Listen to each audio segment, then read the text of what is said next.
তোমরা সবাই দেখো, আমার একটা ডগি আছে, তার নাম টাইসন।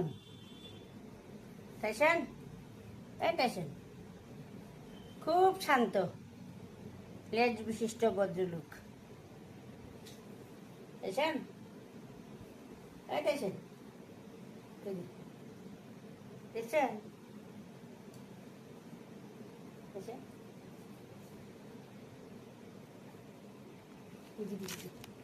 এদিকে চা, এদিকে চা, এদিকে চা। এই দেখছ,